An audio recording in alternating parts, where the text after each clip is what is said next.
So driving up to Orlando this morning in a GT350, and if you don't believe me, show you the steering wheel. GT350. It's got the tech package, all the fancy schmancy gauges, all that stuff. The reason I'm driving the GT350 is because last week, or actually a week and a half, 2 weeks ago, Roush invited me up to check out their facility, and I really was impressed with their RS3. A couple days after that, some stuff popped off on the internet that made me want to build a higher horsepower, naturally aspirated car. And I thought to myself, well, I need to know what's going to work with what so that I could get the most out of the combination. I want to make 550 to 600. I don't want to, 450. I want to make 600 to the crank, so which is like high fours or low fives at the rear wheel, maybe mid fives if I can swing it. So VMP Performance said, hey Alex, why don't you take one of our production vehicle, development vehicles out there and see what you can do, see what you think, see what parts you think work well together, and just check out the car in general, because there are GT350 heads out there. There are GT350 cams.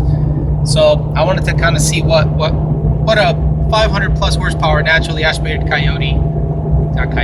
modular engine, or we will be building a Coyote actually when you think about it, would feel like. So this car has a tune in it. That's all it has from VMP, a tune. It makes 470 rear wheel horsepower with no modifications, no cold air intake, nothing. And it's impressive. It's great. But there's a lot of things that I would change about the setup. First of all, it really has no torque. That's not VMP's fault. I've driven a stock form of this, and it's way better than it would be. But the 5.2 Voodoo has no torque. I drove, I have a naturally aspirated Coyote and a boosted Coyote that I have access to, and this thing has less torque than the naturally aspirated Coyote. The naturally aspirated Coyote at 2,000 RPMs, you give it to you give it some gas, it's gonna go. This thing just doesn't go. You got to start like at 5,000 RPMs to feel it. So what I'm gonna do is I'm gonna see if I can go ahead and get a combination together that works well. Now, pros and cons about this car. I'm not gonna tell you specs, brake specs, how many pistons in the road, the calipers. I don't care about that. I'm gonna tell you what I think about a $70,000 Mustang. And for a $70,000 Mustang, I would have thought, you wouldn't hear swooshing from the joints on the highway. I would have thought the interior wouldn't be totally plastic.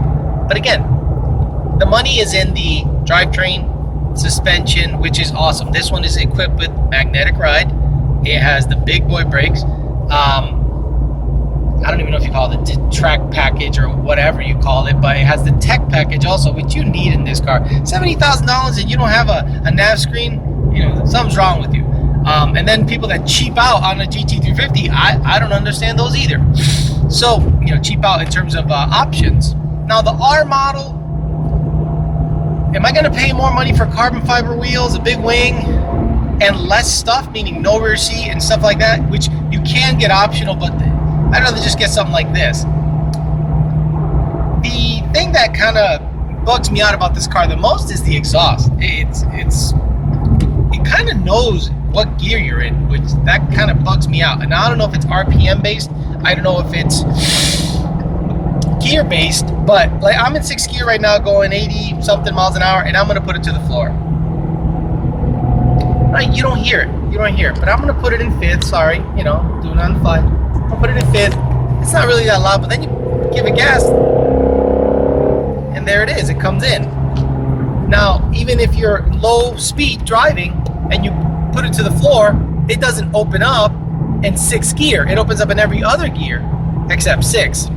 And I tried it at different RPMs, different mile an hour. I don't know how it works, but it's great. Things I would not do to this car is exhaust. Exhaust is perfect.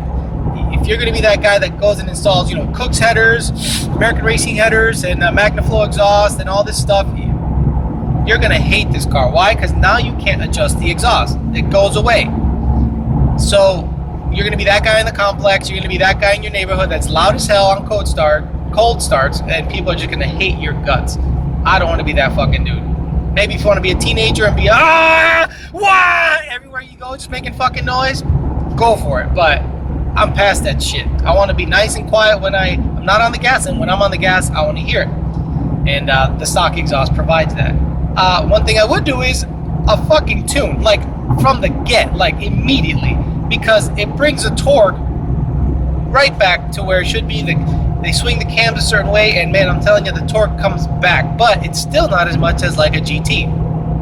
So that's why I think, me trying to build a Coyote-based car, that Coyote-based engine that makes over 600 horsepower, hopefully on pump gas, is going to utilize some of the parts, potentially from the Voodoo, potentially Cobra Jet intake or something else. Who knows? But I wanted to see what this car, the pros and cons of this car. The pros are high RPM. High RPM is crazy. 8,200 easy.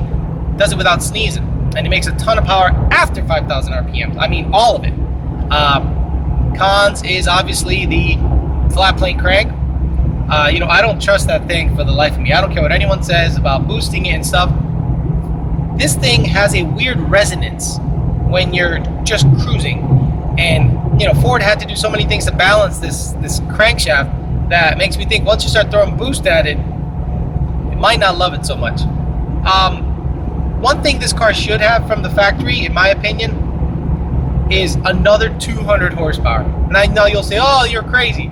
Look, I've driven 800 plus horsepower S550s before, and this car needs it. This car has the brakes, this car has the suspension, it has the bones, but it doesn't have the muscle. It needs the muscle.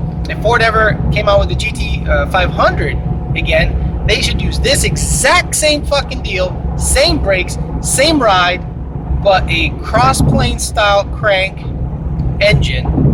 I doubt they're going to use the Coyote, or maybe a bigger version of the Coyote, who knows, and then a boost, whether it's a blower, turbos, EcoBoost, EcoBoost 5 liter, EcoBoost something, whatever, but it needs 700 to 800 horsepower. That's when this car becomes a $70,000 car that many people will buy. And I guarantee that a lot of people are just kind of waiting around for that, because I'd hate to be the guy that bought the GT350 and then a couple of years later the GT500 comes back and it makes a fucking splash with 800 horsepower and this brake setup, this magnetic ride setup, and it'll be nasty. And for all of you that think 800 horse is too much for the track, well, tell it to the Viper guys, tell that to the high-end fucking Porsche guys that are out there doing it in a well-rounded car that has good brakes, good suspension, tons of power.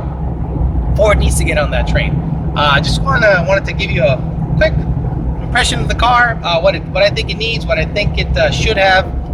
You want to look up tech specs and all that stuff? That's not me. I'm just all about telling you what I think about the car. Would I buy it like this? Probably not. I'll wait till the GT500 comes out. I hope it does. In this chassis, this platform, these brakes, this suspension. Okay, guys, that's it. Just didn't want to bore you too much, and sorry for holding this phone in my hand, but the bracket started rattling because, it's still a Mustang. Rattly ass. Anyway, see you guys later. Wait for these guys. And again, I'm totally in Mexico. I drove all the way down to Mexico to do this because it's totally illegal to do this anywhere else. So I'm in Tijuana, where there's a lot of American cars. And yeah, Tijuana, great city.